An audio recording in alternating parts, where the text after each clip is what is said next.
I'm Chris Ramsdale, lead product manager for the Google Assistant SDK for devices. And I'm Glen Shires, technical lead for Google Assistant SDK. So today we're going to talk to you about a couple of things. At the core, we're going to talk to you about our software development kit that allows you to embed the Google Assistant into hardware devices, and how to use that SDK to extend the Assistant to work with the features and functionality of your devices. So just to kind of calibrate a little bit, last year at Google I/O, we launched the initial version of our Google Assistant SDK for devices that does just what I said, allows you to embed the Assistant experiences into the devices that you're building. Whether you're a prototyper, a maker, or a commercial OEM, this is the technology you use to actually get those features and functionality into your hardware. And to kind of frame the conversation a little bit, so you can kind of get, because it's an ecosystem, and there's a platform, and there's things involved. So let's talk a little bit before we go deeper into how this relates to the other pieces of technology that we're building. So at the core, in the middle here, is the Assistant service. This is the artificial intelligence and the machine learning, the AI and the ML that's actually powering the virtual assistant that is inside your home, hopefully, if you have a Google Home or a Google Mini or a JBL speaker, whatever it might be. That's at the core. And that we've been building for years and years and years. That's basically the evolution of search and other functionality that we've been building at Google. Then we talk about ways of extending it, right? So one way of extending is bringing third-party cloud services to the Assistant. So that's Actions on Google. And there's several sessions about that going on throughout I/O. And that's how you bring those services to the Assistant, so you can do things like order a pizza, book a ride, and how you can extend the things that we're not necessarily doing. So we might provide calendar and geo and things like that, but other people are providing those services, again, ordering a pizza, ordering a ride. Then the other way of extending the Assistant is bringing that Assistant experience to hardware devices, right? And that's where we come in, and that's what we're going to talk about today. That's using the Google Assistant SDK for devices. OK, so to give a kind of, again, in framing, let's talk a little bit about what people are using this SDK for. So we'll talk first more about commercial OEMs. So recently, at the Consumer Electronics Show in January, we announced integration with the LG TV. So we brought the Assistant to the experience inside the TV. Literally, you're talking to the push button on the remote, invokes the Assistant on the TV, and then helps you out with everything from what's my day look like to finding media inside the TV. And the nice thing about this is, and as we go a little bit deeper into what the SDK is, the TV was actually using our cloud-based API. And then what LG did was wrote a very thin client on top of WebOS. WebOS is their operating system that's running on those TVs. And they were able to do an over-the-air OTA update to get onto the TVs to reach millions of subscribers and millions of end users of their TVs. So it was nice because it gave them the ability to take new technology, the Google Assistant, but actually work with in-market devices that they already had. Then we also announced back in February integration with the Nest camera, the Nest Cam IQ. What's nice about this is that two things. One, the Nest cams, what we're finding is that households that have bought a camera actually end up buying multiple cameras.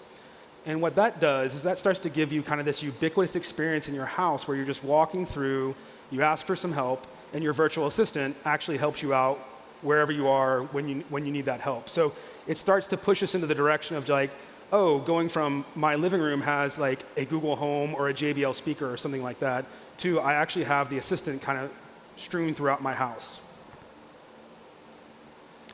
So those were commercial OEMs. We've also had some fun experiments with our friends over at DeepLocal. So DeepLocal is a creative agency out of Pittsburgh that we've worked with several times over the past year and a half to build some really cool experiments. So if you were out at Google I/O last year, maybe you saw the mocktail mixer that was out at the front of I/O, or maybe you saw it on YouTube.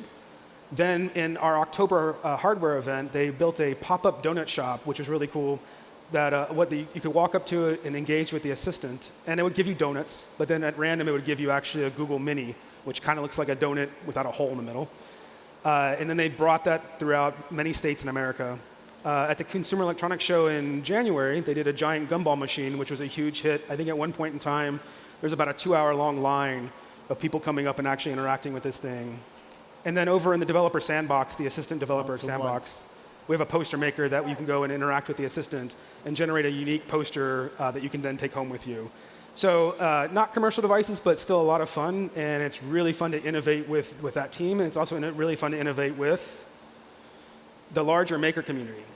which has been awesome. Like, this has been a very long tail of developers just taking our software development kit and using it in ways that we would have never thought of. So I just highlighted a few here, and I want to insert the YouTube links, actually, if you want to go check them out. But we've got people building retro Google Home devices that are kind of beautiful. We got a candy dispenser. We've had a ton of robots, actually, which Glen's going to talk a little bit about as well. And then we had one maker actually embed the assistant inside of Mac OS to bring it to the actual laptop experience. So a lot of fun there. OK, so that's a bit of an overview and kind of framing. But I also want to just jump right into a demo to let you see what actually is happening and let Glen take over and give you the demo and then talk about how it works. Yeah, so as Chris was saying, you can build the Google Assistant into all sorts of types of devices.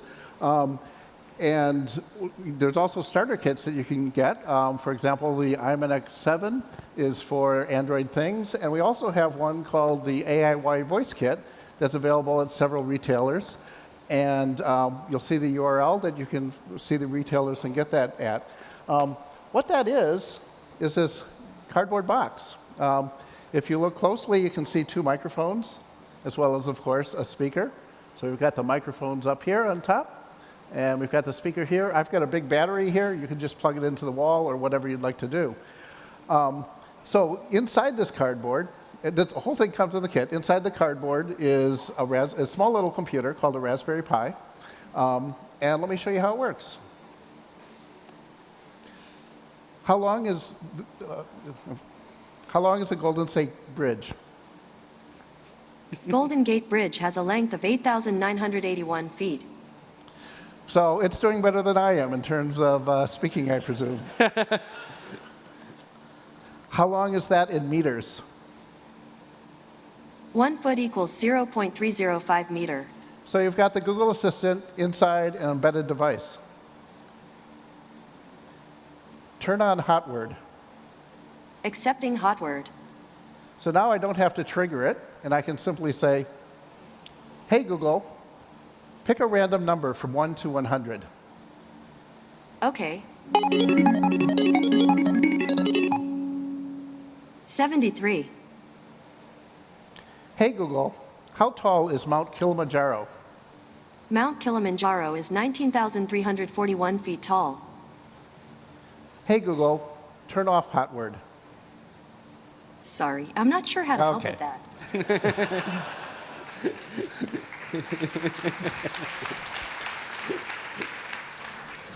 So let me show you how that works. This cardboard box, as I said, comes from a kit. It's an AIY do-it-yourself kit with everything you need. And the kit itself connects to the Google service via Wi-Fi. There's two different types of software you can run on this. The SDK actually supports two ways that you can run it. One is a way to run it on almost any platform, any operating system, any programming language. So it's just you run all your code directly on here, and we have sample code that does exactly that. In this case, I'm actually running some Python sample code on the box that implements the entire client in that Python code. So you've got the entire sample. The other way, which is when you say, hey, Google, turn off hotword. And I'm pressing my luck, I guess. Is the other way, when it's running that way, is using a library that runs directly on the assistant.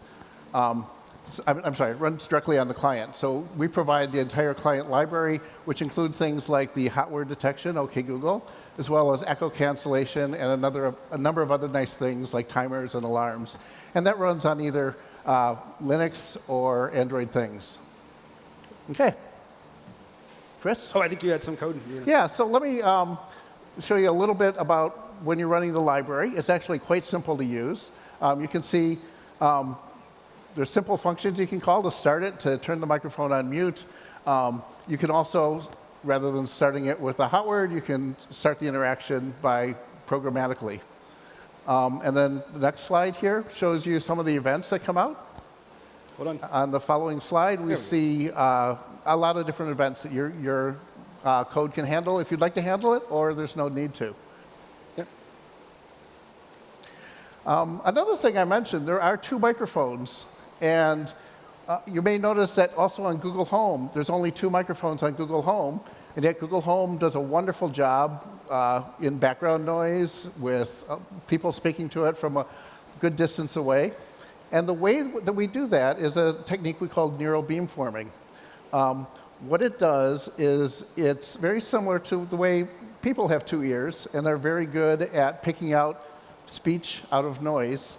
What we've done is we've used machine learning and run this on the server to get a very robust, noise-robust far-field experience. And what that means is the client side has minimal processing power, so we can really keep the clients low cost. Yep. Back to you, Chris. Cool. So kind of building on what Glenn was talking about, let's just go in a little bit deeper into what the SDK actually provides. So at the highest level, there's a cloud-based API that's built on a gRPC protocol. So gRPC is actually uses HTTP2 to go back and forth to give you streaming support, which is important when you're actually doing audio because you want it to be fast, low latency. The benefit to that API is that it's available from just about any platform. So again, just like the LG TV example that I gave, they had WebOS, right? And we've got a number of partners that are actually coming with their own platforms that are already out in the market, and they want to know how to bring those platforms to the assistant. And so we can create a very thin client that communicates with that cloud API. And out of the box, we provide what are called gRPC bindings. Those are those thin clients that are built on Python, Node.js, C++, and they run on either Linux or Android things or any platform that you actually have. That API is really good for push-to-talk support. So when Glenn was with the box and he pushed the button, that's actually invoking a thin client that's talking to our API. If you want to have an experience more like that Nest Cam, where it's hands-off, because those cameras are typically mounted above you, like in your ceilings and whatnot, we call them far-field or hands-free experiences. And they use technologies like wakeword or hotword is what you may have heard, the whole OK Google bit.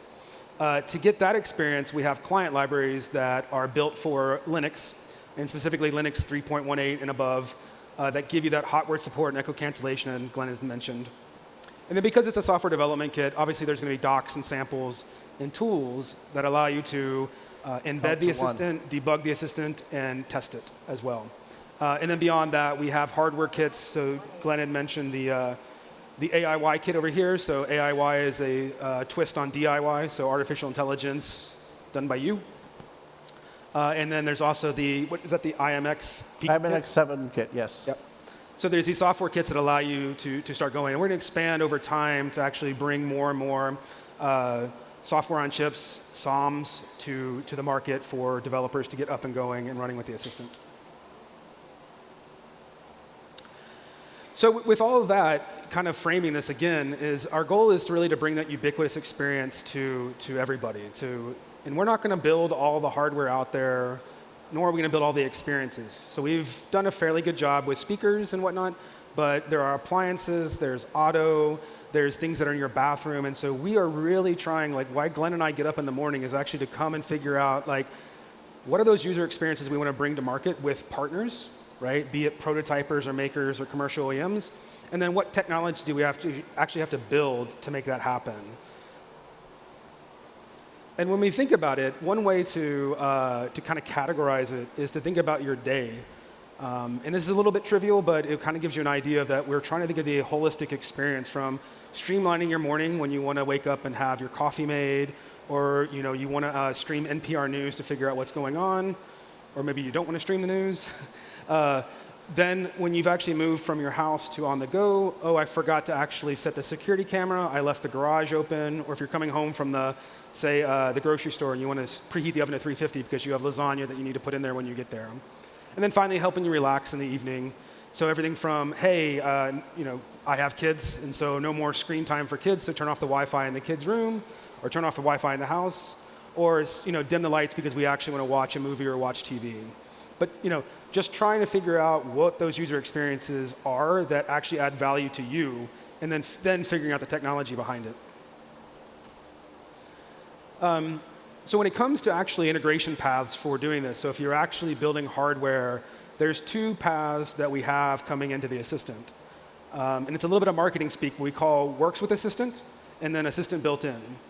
Works with Assistant is if anybody has like a Philips Hue light or a Nest thermostat, those are works with devices, so they can be controlled by any other device that has Assistant embedded inside of it. That is, if you want more information on that, tomorrow at 11:30 on stage 5, they're going to be talking a bit more about how how you can integrate with Works with. Glenn and I here are talking about built-in, so the second part where you're actually taking the Assistant and embedding in hardware. So it's kind of a controller versus controllee. You're building a controller, a device that can actually control other devices as well and interact with the Assistant service for knowledge queries and things like that. So let's talk a little bit about developer benefits of the Assistant and the Assistant SDK. First of all, minimum hardware requirements. So as I had mentioned, if you're doing like push-to-talk scenarios and you want to integrate with our cloud API, there's very little that's needed on the client side. In fact, it's all up to you. Whatever you're running on your client, you can keep running it. It's the effect of making a simple like REST call to our service to integrate. Beyond that, though, if you actually want to integrate and have hotword detection, echo cancellation, and things like that, so you can have that hands-free experience, then we still have minimum hardware requirements. As Glenn had mentioned, we don't require a massive mic array. 2 mics, and you're good to go. And we can actually use neural beamforming to figure out what you're saying and do proper hotword detection and grammar detection. From a RAM perspective, it's only 256 megs of RAM required on the device to get up and running, and then 1-core ARM v7 processor to get up and running. So we're truly trying to shrink that down. And then over time, we'll start looking at things like RTOS and microcontrollers as we move into the appliance space. We have built-in hotword support, so you don't have to provide your own hotword model or anything like that. You simply download our library, put it on an embedded Linux-based device, and you're off to the races. You've got OK Google, and everything will pick up. And as Glenn had mentioned and showed you in code, we'll take care of the rest. The library will take care of bringing in the audio, transmitting it to us in real time, and then streaming back down the response. And then as Google is a global company, we know that we need to continue to flesh out our languages and locale story. And we've done a great job since last year, moving into 14 different languages and locales, as you can see up on the slide right here. But we want to see over time to expand this map to actually get into other countries, because we know that people that are building, whether you're a prototyper or a maker or a commercial OEM, you need to meet your customers where they actually are, where your end users actually are. And so we're going to continue to put momentum behind this.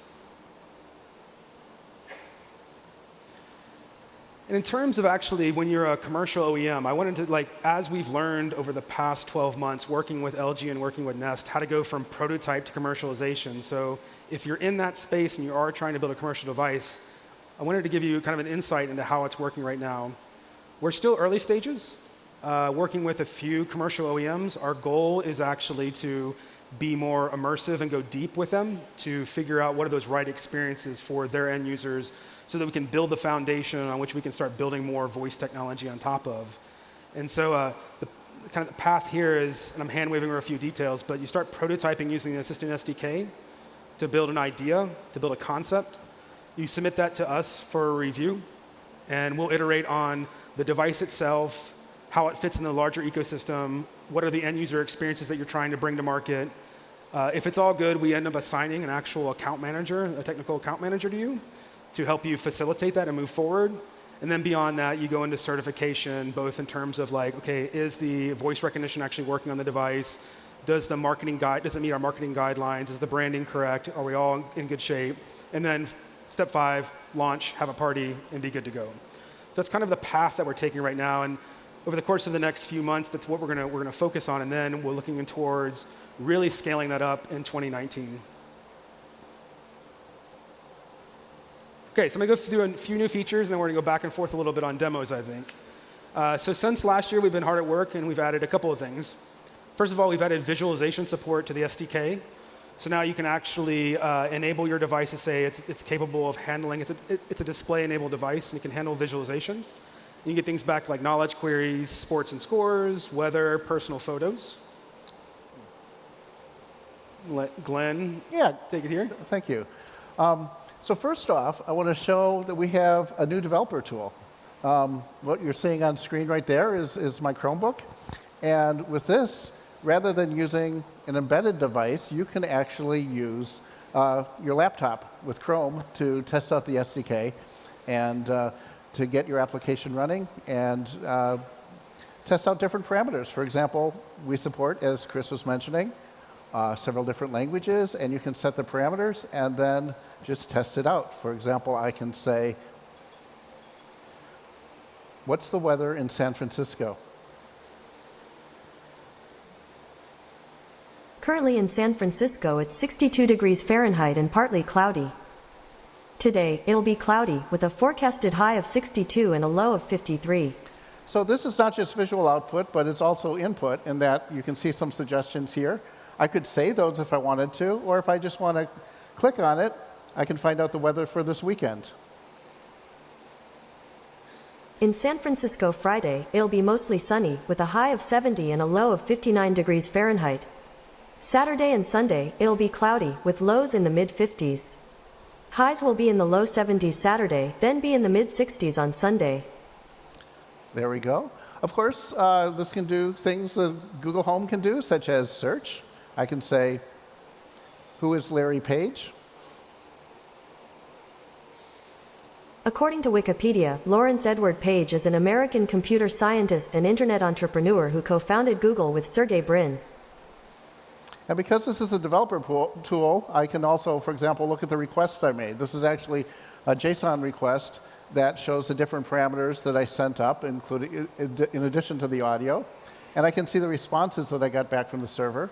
You can see the transcript as it was forming, as I was speaking it. It's showing the transcript. Later on, it's showing the HTML coming out. And you see the audio is actually being streamed back as well. But beyond search results, I can also do personal results. For example, show me my photos. This is what I found in your Google Photos. Sorry, I wasn't on the right screen when I did that.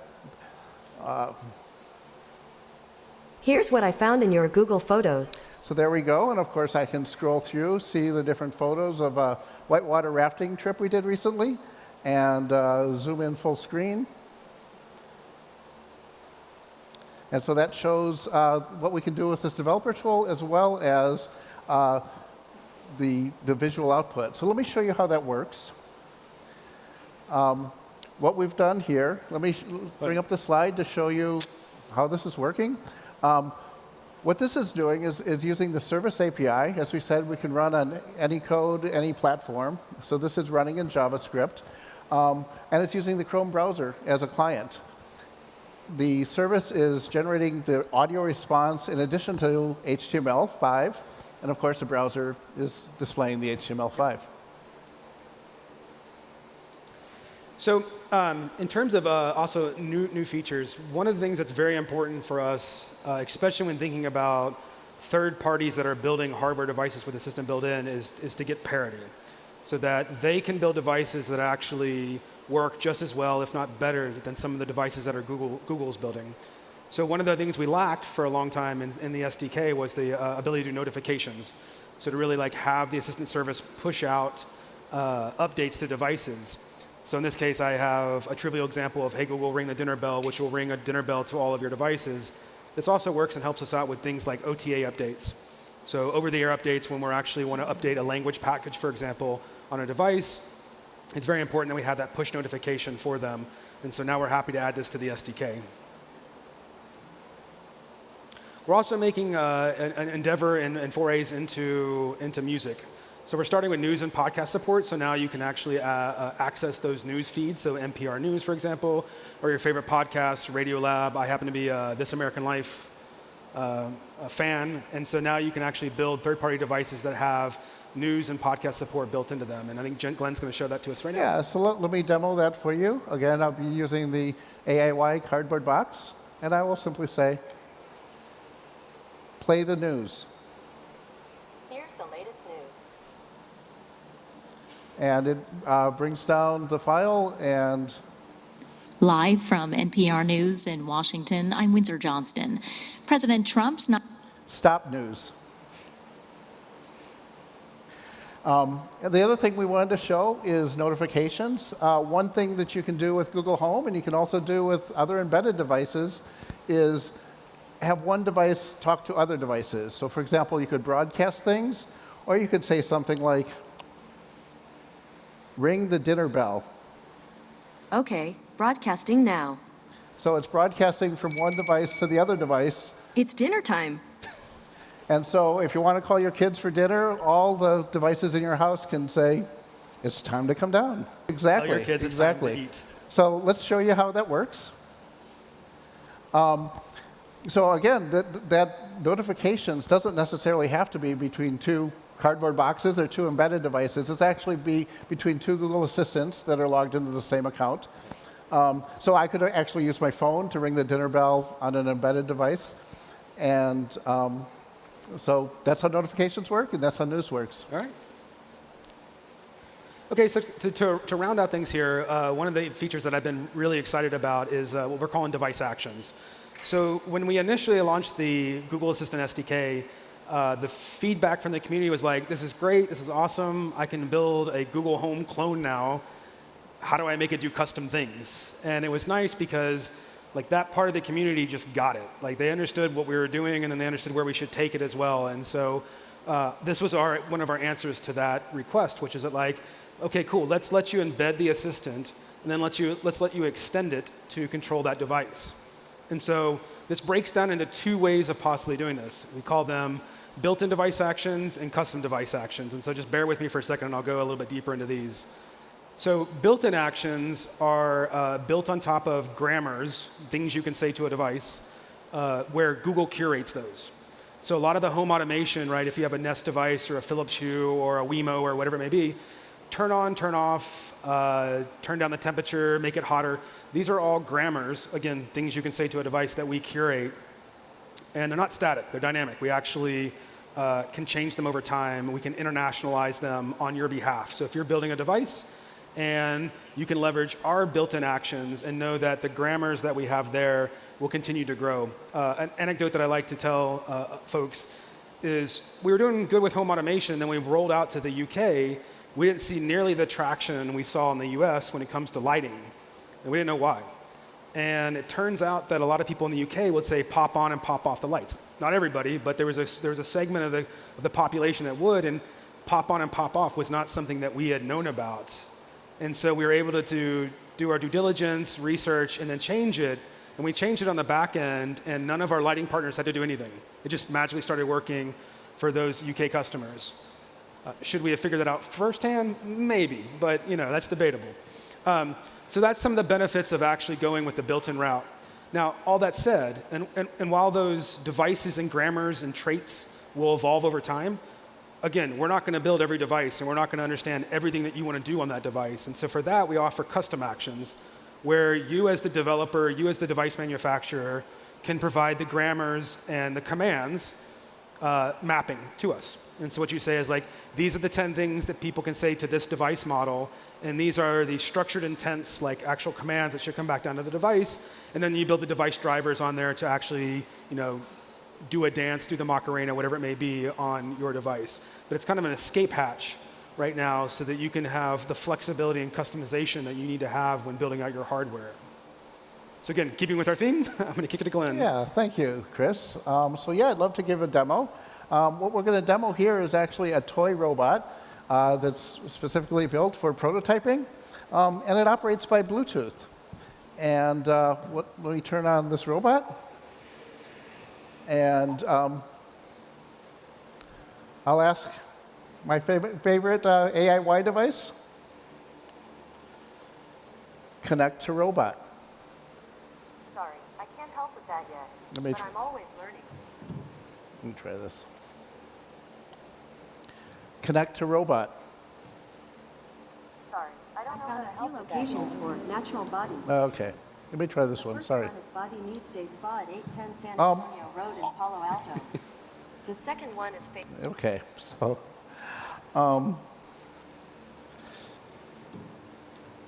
let me show you how this works, and then I'll give that a shot in just a second. What this is doing is, we can switch to the slide, thank you. This is using, again, the Google service, but we are implementing a custom device action, so I can say things like connect to robot. And what happens is the Google service will understand my speech, and send back a command to this AIY box. And the AIY box will, at that point, send a Bluetooth command. Well, it receives JSON that it can parse. And if it wants to connect to robot, it sends a Bluetooth command to connect to the robot. And again, we're using the same library that we've used in the past. We've added a little bit of code on top of this to implement the custom actions.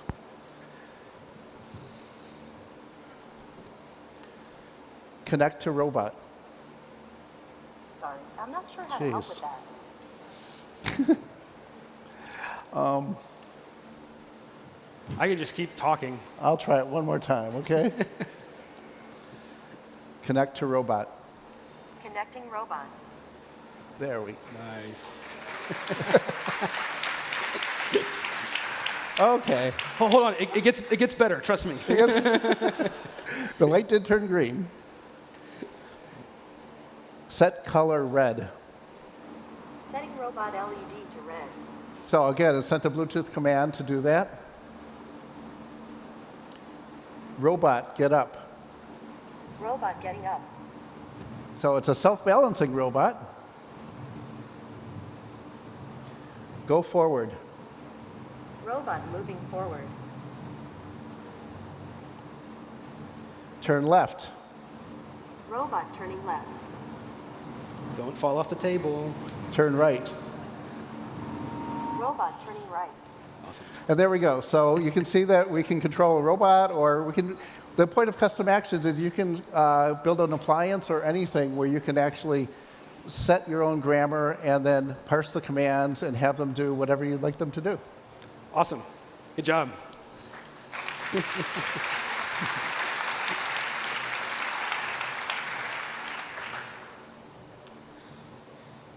So yeah, so let me show you very quickly what we're sending up in terms of custom device actions.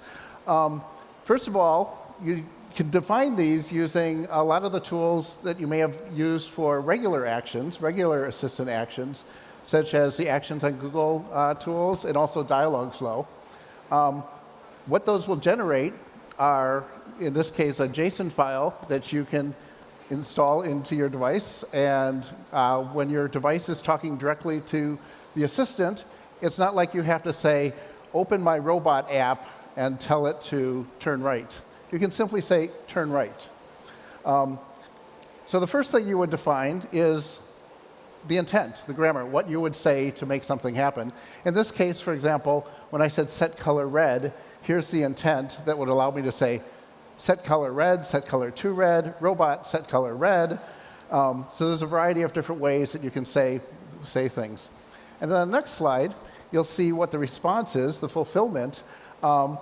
First of all, I can define the text-to-speech. So in this case, it's saying setting robot LED to red. And then the execution, where I actually can parse these parameters, and I can see that I'm setting a color to red. So that is the way that we define custom device actions. We simply parse that and then translate that into the commands to control the robot. Cool, thanks. All right, so the slide of I'm going to tell you what I just told you, the recap.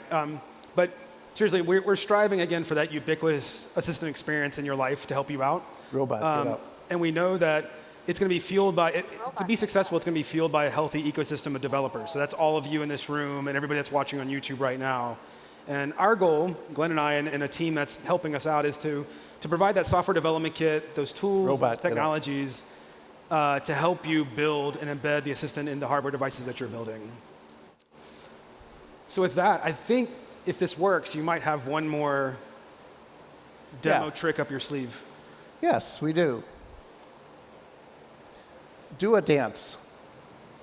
Robot is getting down on the dance floor.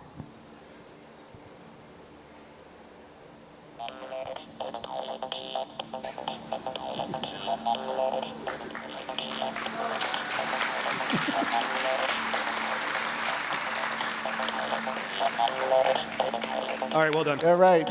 Thank you very much. Thanks. Thanks again. Enjoy.